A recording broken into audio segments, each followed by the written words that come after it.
चर्चित बिल्डर के घर में चोर घुस गए। आप देखिए, चोरों को भगाने के लिए यहां पर फायरिंग कर दी गई। बॉडीगार्ड ने फायरिंग की और फायरिंग के दौरान जवान घायल हो गए। आपको बताते चलें कि गोली का छर्रा लगने से जवान घायल हुआ। घायल जवान को अब रिम्स भेजा गया है।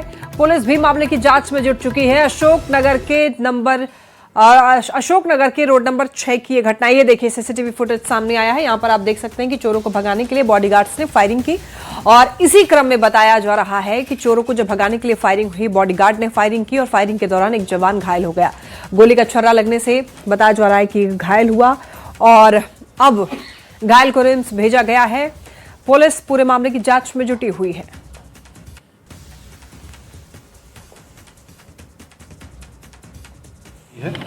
और एक घर में जो है वो चोरी करने का प्रयास किया गया था।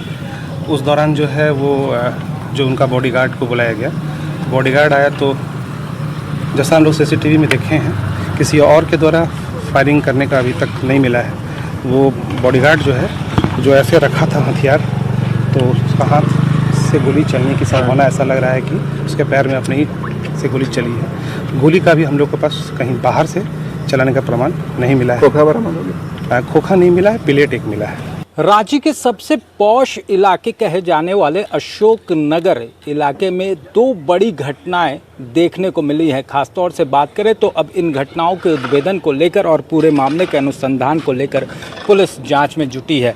पहला मामला, हम आपको ये आलीशान घर दिखा रहे हैं। ये घर जो है वो अखिलेश पांडे का है, जो कि त्रिवेणी ग्रुप ऑफ कंपनीज से जुड़े हुए हैं। उन्हीं का आवास है और यहाँ पर देर रात चोरी की बड़ी वारदात को अंजाम दिया गया। घर में रखे जो जेवरात थे उन तमाम पर चोरों ने हाथ साफ किया है। एक की संख्या में चोर घुसा था। जो जानकारी और जो सीसीटीवी फुटेज पुलिस को मिले हैं उसके अनुसार पाइप के सहारे चोर जो है वो घर के अंदर दाखिल होता है और फिर वहां से चोरी कर फरार हो जाता है। बता दें कि इस घर में जो सुरक्षा कर्मी हैं वो भी मौजूद रहते थे, बॉडीगार्ड भी थे, बावजूद इस तरह की घटना हुई है। वहीं अशोकनगर के इसी इलाके में एक और घटना जो है वो सामने आई है, जहां पर फायरिंग भी हुई है। वहां चोरी का प्रयास किया गया था।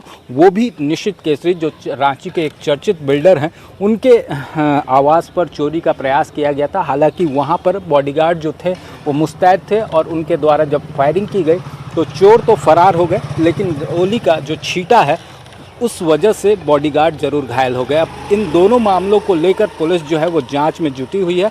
बता दें कि अशोकनगर का इलाका अरगोड़ा थाना क्षेत्र में आता है और यहाँ पर इस पूरे मामले की जांच को लेकर 4 थानों की पुलिस के साथ साथ वरीय अधिकारी भी पहुँचे हुए हैं और चोरों का सुराग जो है वो पता करने की कोशिश की जा रही है। अब देखना होगा कि कब तक चोरों का पता चल पाता है और कब तक जो चोर हैं वो गिरफ्तार होते हैं। वहीं हाल के दिनों में देखा जाए तो रांची में चोरी का ग्राफ काफ़ी बढ़ा हुआ है और ये कहीं ना कहीं चिंता का सबब है। रांची से कैमरामैन संजीव तिवारी के साथ ओम प्रकाश, न्यूज़ 18। जमशेदपुर से ये बड़ी खबर है। पुलिस ने गैंग रेप का खुलासा किया है। महिला को नशा देकर के गैंग रेप की घटना को अंजाम दिया गया। 2 लोगों पर गैंग रेप का आरोप है। महिला की दरअसल पिटाई का भी आरोप लग रहा है और 2 आरोपी को गिरफ्तार भी किया गया। इस पूरे मामले में शराब की बोतल और बाइक जब्त की गई है। जमशेदपुर का यह मामला, पुलिस ने यहां पर एक रेप का खुलासा किया। महिला को नशा करा करके उसके बाद इस घटना को अंजाम दिया गया। बताते चलें आपको, महिला की पिटाई का भी आरोप है। ज्यादा जानकारी के लिए न्यूज़ 18 संवाददाता आशीष तिवारी हमारे साथ जुड़ रहे हैं। आशीष, गैंग रेप का खुलासा किया है पुलिस ने, एक बार पूरी जानकारी दीजिए, कब की ये घटना है और इस मामले में पुलिस प्रशासन का क्या कहना है? जी, बता दूं कि कल ये देर शाम की घटना है, जहां एक महिला अपने गांव बाजार से गांव जा रही थी और इसी दौरान जो है 2 उसके गांव के ही लोग जो है वो उसको अपने साथ बहला फुसला लेते हैं और उसके बाद उसके साथ नशा करते हैं, नशा करवाते हैं और उसके बाद जो है उसे जबरन जंगल में ले जाकर उसके साथ मारपीट की जाती है और गैंगरेप की घटना को अंजाम दी जाती है। हालांकि महिला जब इस पूरे मामले को लेकर विरोध कर रही थी तो उसके बावजूद महिला को मारपीट करते हैं और उसके बाद महिला के साथ ये घिनौना काम की घटना को अंजाम दिया जाता है। हालांकि महिला को मारपीट कर वो जंगलों में फेंक देते हैं। जब देर रात जब वो महिला बाहर सड़क पर आती है तो आसपास के लोग उसे देखते हैं और उसके बाद इसकी सूचना थाने को दी जाती है। थाना ने तत्काल ही इस मामले को गंभीरता से लेते हुए महिला के बयान पर दोनों आरोपी को गिरफ्तार कर लिया, जिसके बाद जो है महिला अभी भी उसकी हालत गंभीर बनी हुई है। एमजीएम अस्पताल में मेडिकल के साथ उसका इलाज भी चल रहा है और कहीं ना कहीं दोनों आरोपियों को गिरफ्तार कर पुलिस पूरे मामले का आज ग्रामीण एसपी ने खुलासा किया।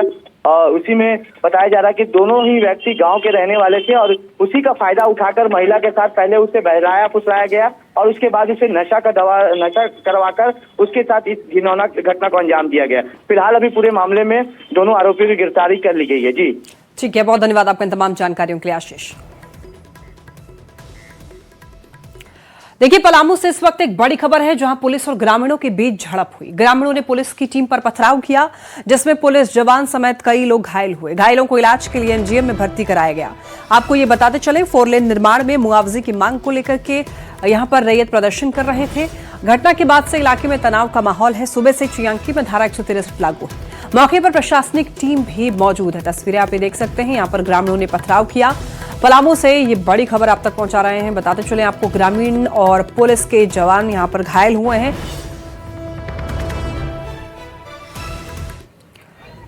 तो देखिए, यहां पर ये झड़प ग्रामीणों और पुलिस के बीच में, तस्वीरें आप साफ तौर पर देख सकते हैं।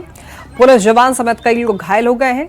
एमजीएम में भर्ती कराया गया था घायल को इलाज के लिए।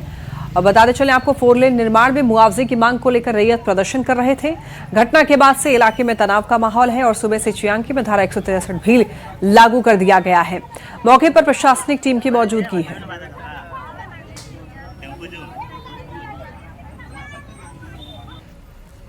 नेचर किया है एग्रीकल्चरल और आपका रेसिडेंशियल और कॉमर्शियल का तो ये पेमेंट देते नहीं, डायरेक्ट मना करते हैं। यहाँ दुकान वाले भी बहुत सारे हैं, इनको डायरेक्ट मना कर दिया कि नहीं कॉमर्शियल नहीं देंगे जी, रेसिडेंशियल देंगे। तो रेसिडेंशियल नहीं दे करके ये एग्रीकल्चरल पेमेंट दे रहे हैं। जिस जमीन पर ऑलरेडी आपने नेचर जो है प्रूफ कर दिया है, इस पर घर बना है, उसी घर का पैसा दे रहे हैं, उसी के नीचे वाले जमीन को आप बोलते हैं कि ये एग्रीकल्चरल जमीन है। ऐसा कैसे संभव है? आपका क्या मैकेनिज्म काम कर रहा है वो आम आदमी को कैसे पता रहेगा? आप खुद जो है कोर्ट में भेजते हैं उसको एसी के यहाँ, फिर आप एलए में भेजते हैं, अब फिर आप बोलते हैं कि कोर्ट में चला गया है मामला। हमने तो नहीं भेजा, यहाँ के रैयतों ने से तो नहीं भेजा। जमशेदपुर के मानको थाना क्षेत्र में राहुल बच्चा हत्याकांड के बाद पुलिस और आरोपियों के बीच मुठभेड़ हो गई। इस दौरान आरोपियों ने पुलिस पर फायरिंग की, जिसके बाद पुलिस ने जवाबी कार्रवाई में सब्बे नाम के आरोपी के पैर में गोली मार दी। अब देखिए, घायल आरोपी का एमजीएम अस्पताल में इलाज जारी है। पुलिस ने आरोपी सब्बे समेत 2 आरोपियों को गिरफ्तार किया था। आर्म्स रिकवर करवाने को लेकर के जब पुलिस गई तभी लोडेड पिस्तौल उठा करके आरोपी सब्बे ने पुलिस पर ताबड़तोड़ फायरिंग कर दी और पुलिस ने इसके बाद जवाबी कार्रवाई में आरोपी के पैर में गोली मारी। बुधवार देर शाम प्रेम प्रसंग को लेकर दरअसल 2 पक्षों में विवाद हुआ था, जिसके बाद करीब 30 से 35 युवकों ने राहुल बच्चा नाम के युवक पर हमला कर दिया और 5 से 7 गोली राहुल बच्चा को मारी। घटना के बाद राहुल बच्चा को इलाज के लिए टीएमएच ले जाया गया, जहां डॉक्टरों ने उसे मृत घोषित कर दिया। वहीं मौत की सूचना मिलने पर बड़ी संख्या में लोग पहुंचे। टीएमएच अस्पताल में जमकर हंगामा भी किया गया। हंगामा देखते ही पुलिस बल को तैनात किया गया। स्थानीय लोगों के मुताबिक घटनास्थल पर करीब 20 राउंड फायरिंग हुई थी। इसके बाद इलाके में अफरा तफरी और दहशत का माहौल बन गया। घटना के बाद हमलावर मौके से फरार हो गए।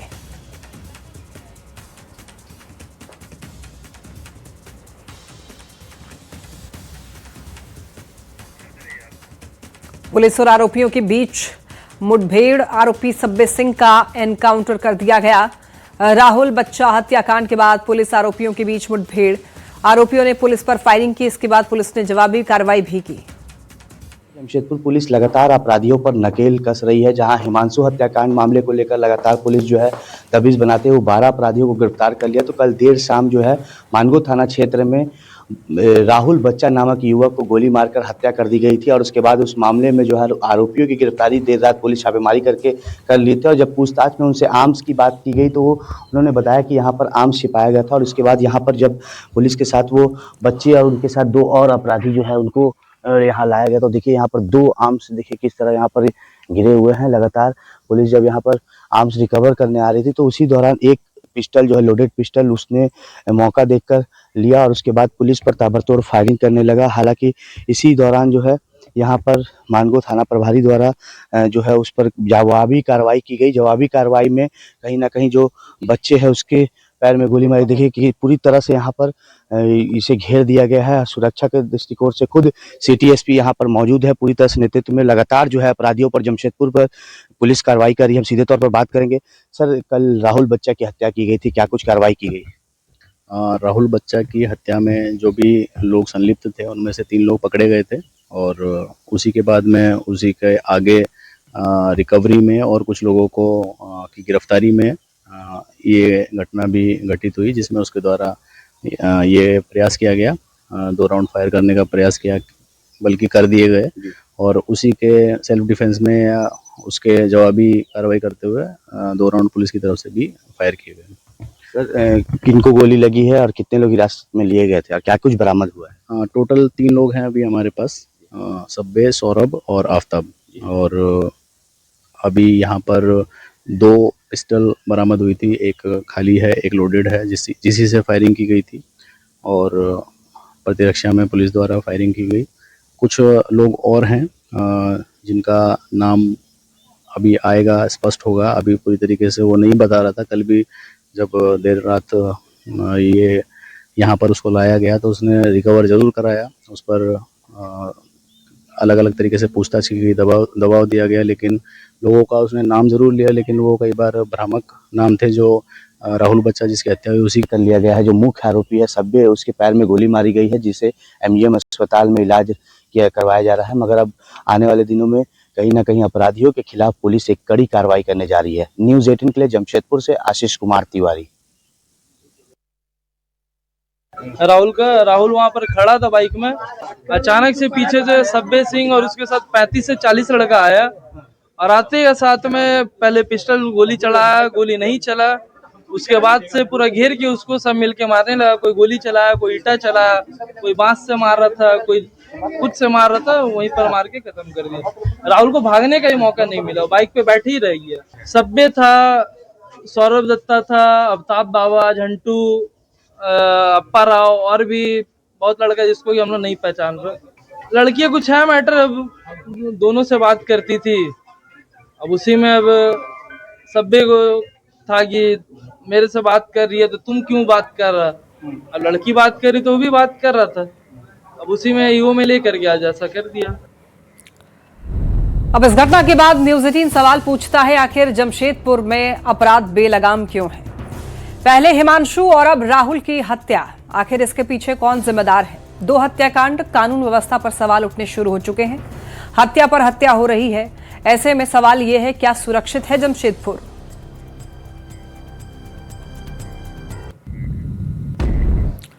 इस मामले को लेकर विधायक ने कहा है कि दोनों ही अपराधी थे। पुलिस पर सवाल खड़े करते हुए बोले, आखिर एनकाउंटर करना है तो पूरी तरह से एनकाउंटर कीजिए, जिससे अपराधियों में डर का माहौल बने। इसमें दोनों ही अपराधी हैं। अपराध पर नियंत्रण करने के लिए पुलिस इसमें जो करे, गलत सही जो भी करे, उस पर से उसको नज़रअंदाज करना चाहिए। और मैं तो देख रहा हूँ, मैं पहले 5 साल 6 साल पहले से जो गुरुद्वारा बस्ती का इलाका है, पारस नगर का इलाका है, और उधर लक्ष्मी नगर का इलाका है, उस इलाके में नामी गिरामी अपराधी रहते थे, और उन लोगों ने उस इलाके के 15, 16, 17 साल के बच्चों को क्रिमिनलाइज कर दिया है, और हर घर में एक क्रिमिनल पैदा कर दिया है लोगों ने।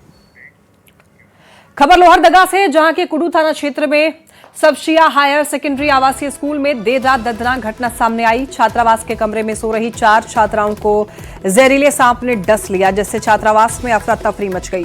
स्कूल के शिक्षक ने सभी छात्राओं को तुरंत ही इलाज के लिए सदर अस्पताल भेजा, जहां पर एक छात्रा की मौत हो गई, जबकि 3 अन्य छात्राओं का इलाज जारी है।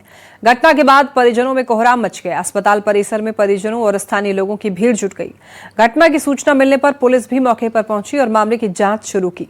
वहीं इस घटना के बाद सुरक्षा व्यवस्था और साफ सफाई पर भी गंभीर सवाल खड़े कर दिए गए हैं। और आखिर न्यूज़ 18 ये सवाल पूछता है कि हॉस्टल के कमरे तक जहरीला सांप पहुंचा कैसे? आखिर सुरक्षा की जिम्मेदारी किसकी बनती है, ये सवाल।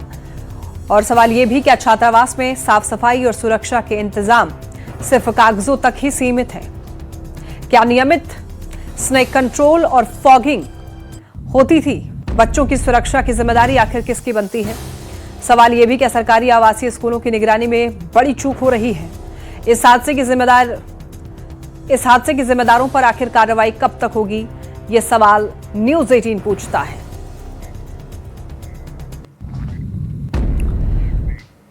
खबर गोड्डा से, जहां दिन दहाड़े जेवर दुकान में हुए लूटकांड के विरोध में पूरा बाजार बंद रहा।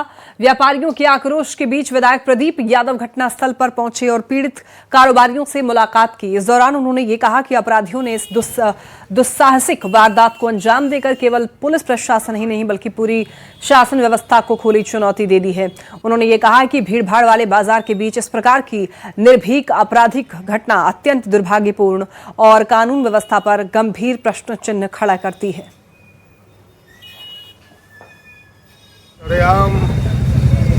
इस शहर में घटना घटी है, ये तो हम सबके लिए चुनौती है।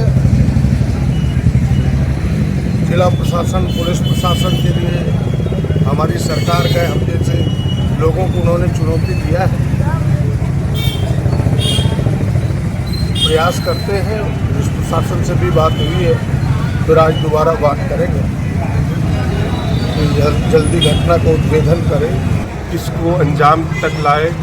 आज उन लोग को पकड़ के जो भी चोरी किया है, डकैती हुई है, उसको बरामद करके दुकानदार को वापस मिले और साथ ही साथ यहाँ पे इस टाइप की घटना दोबारा नहीं हो, उसके लिए एक एग्जाम्पल सेट करें।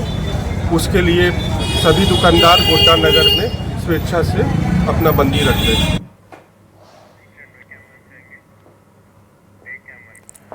झारखंड में निवेश आए और रोजगार की बहार आए, इसे लेकर झारखंड सरकार ने दिल्ली में 8 और 9 जुलाई 2026 को नई दिल्ली में 2 दिवसीय नेशनल स्टेक होल्डर्स कंसल्टेशन का आयोजन किया। और इस आयोजन का मुख्य उद्देश्य विजन 2050 के तहत राज्य के औद्योगिक, तकनीकी और पर्यटन क्षेत्र में निवेश आकर्षित करना है। और इस चर्चा के बाद कार्यक्रम का एक महत्वपूर्ण सत्र भी होगा, जिसमें राज्य के विकास को गति देने के लिए कई बड़े औद्योगिक घरानों के साथ साथ यहां पर MOU साइन किए जाएंगे। साथ ही झारखंड सरकार की नई दूरदर्शी नीतियों के ड्राफ्ट और नए डिजिटल पोर्टल्स का आधिकारिक शुभारंभ भी किया जाएगा, जो हमारे कला के 6 माह स्मृति चिन्ह के रूप में प्रदान कर रही है। और साथ ही अब देखिए, इसको लेकर सियासत भी हो रही है। बीजेपी इसे लेकर सवाल उठा रही है, तो वहीं सत्ताधारी दलों का यह कहना है कि सरकार राज्य के विकास के लिए प्रतिबद्ध है। आपको ये बताते चलें कि जहां एक तरफ अब यहां पर झारखंड में निवेश आए, इसको लेकर के तमाम कोशिशें सरकार की तरफ से की जा रही हैं, लेकिन बीजेपी इसको लेकर तंज कस रही है। मुख्यमंत्री जी इन्वेस्टमेंट लाए, हम स्वागत करेंगे, लेकिन इससे पहले जो डावोस गए थे, इंग्लैंड गए थे, स्पेन गए थे, स्वीडन गए थे, उन 4 देशों की यात्राओं में लगभग 20-25 करोड़ रुपया खर्च हुआ था। तो उसका भी एक श्वेत पत्र जारी कर देते ना। हमें तो जिंदल का न्यूक्लियर पावर प्लांट नहीं दिख रहा, हमें तो वोल्वो बस का भी प्लांट नहीं दिख रहा, हमें तो जितनी बड़ी बड़ी घोषणाएं की गई थी कि 1,00,000 करोड़ का निवेश आएगा, तो कुछ नहीं दिख रहा। मुख्यमंत्री जी फोटो अपॉर्चुनिटी के लिए जा रहे हैं तो हमें कोई आपत्ति नहीं, पर इतना तामझाम करने की क्या आवश्यकता थी? देखिए, बीजेपी के जो भी लोग अगर इस पर भी बयानबाजी कर रहे हैं और सरकार को कहीं घेरने की कोशिश करेंगे तो वो झारखंड विरोधी लोग हैं। इतना बेहतरीन प्रयास माननीय मुख्यमंत्री हेमंत सोरेन जी को, तमाम झारखंडियों की ओर से धन्यवाद कि ये सोच, जिस सोच के तहत आज इन्वेस्टर्स मीट की गई और बहुत ही सफल, कैसे कैसे निवेशक वहाँ मौजूद हैं। गूगल, माइक्रोसॉफ्ट, कभी नाम नहीं सुना होगा इन लोगों ने। तो मैं तो ऐसा आशा करूंगा कि सरकार और मुख्यमंत्री जी इसमें सफल हों, झारखंड के लोगों को IT के सेक्टर में बढ़ने का मौका मिले, टूरिज्म यहाँ का एक इंडस्ट्री का रूप ले, जिससे कि यहाँ पर लोगों का आना जाना हो, स्वाभाविक रूप से रोजगार बढ़ेंगे। सुगबुगाहट अब तेज हो गई है। इन्वेस्टर्स मीट में वित्त मंत्री राधाकृष्ण किशोर के नदारद होने को लेकर के सियासत तेज हो गई है। वित्त मंत्री और कांग्रेस पर बीजेपी ने जमकर हमला किया। बीजेपी ने कहा वित्त मंत्री अगर नाराज हैं तो इस्तीफा क्यों नहीं देते। वहीं जेएमएम ने व्यक्तिगत मसला होने की बात कही। कांग्रेस भी इस मुद्दे को लेकर बचती हुई नजर आई। कांग्रेस ने यह कहा कि हमारा परिवार बड़ा है, जिस कारण इसकी चीजें ऐसी चीजें कभी कभी होती रहती हैं। भ्रष्टाचार का नंगा नाच चल रहा है और ये सिर्फ माल बांटने को लेकर यहाँ कोई नाराज है, कोई वित्त मंत्री के खिलाफ मोर्चा खोल रहा है और कोई अपनी ही सरकार के खिलाफ बोल रहा है। अब इस तरीके की चीज़ें तो मुझे नहीं लगता कतई सरकार में उचित है। वैसे भी कांग्रेस की हैसियत ही क्या है सरकार में, ये तो जेएमएम की सरकार है। व्यक्तिगत परेशानी किसी को भी हो सकती है और मैं समझता हूँ मुझे लगता है व्यक्तिगत रूप से कम्युनिकेशन गैप है। सभी कुछ ठीक रहेगा। मंत्रिमंडल के सदस्य हैं, मुख्यमंत्री माननीय हेमंत जी सभी के कप्तान हैं। कहीं व्यवस्था में कहीं कुछ खामियां हो जाएंगी तो उस खामियों को संज्ञान में आते ही माननीय मुख्यमंत्री देखेंगे। ये कोई नाराजगी नहीं है, हमारा परिवार बड़ा है और जब परिवार बड़ा होता है, परिवार मजबूत होता है, परिवार में एकता होती है तो थोड़ी मोरी व्यवस्था के ऊपर थोड़ी मोरा प्रश्न खड़ा होता है। तो हमें यह लगता है कि ये कोई, इसे हम नाराजगी नहीं कह सकते, तो यह नाराजगी नहीं है। झारखंड में एसआईआर की प्रक्रिया शुरू होते ही सियासत भी गर्म हो गई है। बीजेपी से लोकतंत्र को मजबूत करने वाला अभियान बता रही है तो कांग्रेस इसे लेकर सतर्कता और विरोध दोनों का ऐलान कर रही है। एसआईआर को लेकर बीजेपी प्रवक्ता संदीप वर्मा ने कांग्रेस पर निशाना साधा है और यह कहा है कि कई फर्जी वोटर उन्होंने अपना वोट बैंक बनाया है। बीजेपी के इस बयान पर कांग्रेस ने भी पलटवार किया। कांग्रेस प्रदेश मीडिया प्रभारी राकेश सिन्हा ने यह कहा है कि किसी भी वैध मतदाता का नाम कटने नहीं दिया जाएगा।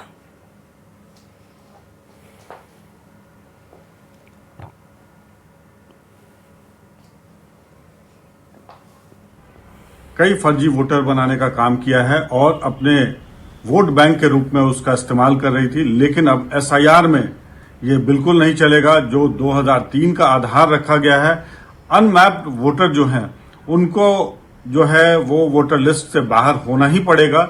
अब कांग्रेस उसके लिए या जेएमएम उसके लिए चाहे जितनी भी बैठक कर ले, लेकिन अगर दस्तावेज उनके पास नहीं है तो निश्चित तौर पर जो है मुझे लगता है कि उनको जो है वोटर लिस्ट से बाहर किया ही जाएगा। उनके आका जो है ना ज्ञानेश गुप्ता जी, वो बेचैन है। कांग्रेस का ऐसा आज हमारी यह बैठक, हमारा यह प्रयास, हमारा यह सम्मेलन इस दिशा में जो भी गतिरोध थे उनको तोड़ते हुए एक बार आपको झारखंड आने का जरूर अवसर प्रदान करेगी। आपकी जरूर इच्छा होगी और मैं जानता हूं कि झारखंड का जादू ऐसा ही है कि झारखंड से निकले लोग कहीं भी जाकर झारखंड का नाम ही रोशन करते हैं। मुझको भी बहुत सारे लोग मिले यहाँ और मैं पुनः उन तमाम लोगों की शुभकामनाओं का बहुत धन्यवाद भी करता हूँ। और चलते चलते हमारे सेक्रेटरी साहब ने निदा फाजली साहब का एक शेर पढ़ा, मैं थोड़ा सा करेक्शन उसमें कर दूं। निदा फाजली साहब से माफ़ी मांगते हुए उन्होंने पढ़ा कि धूप में निकलो, घटाओं में नहा कर देखो, जिंदगी क्या है किताबों को हटा कर देखो। तो मैं किताबों के जगह एक शब्द मोबाइल का इस्तेमाल करना चाहूँगा कि ज़िंदगी क्या है मोबाइल को हटा कर देखो। आप झारखंड आ जाओ, आपको प्रकृति भी दिखेगी, ज़िंदगी दिखेगी। निदा साहब से माफ़ी के साथ मैं अपनी बातों को समाप्त करना चाहूँगा। बहुत बहुत धन्यवाद। जय हिंद, जय झारखंड।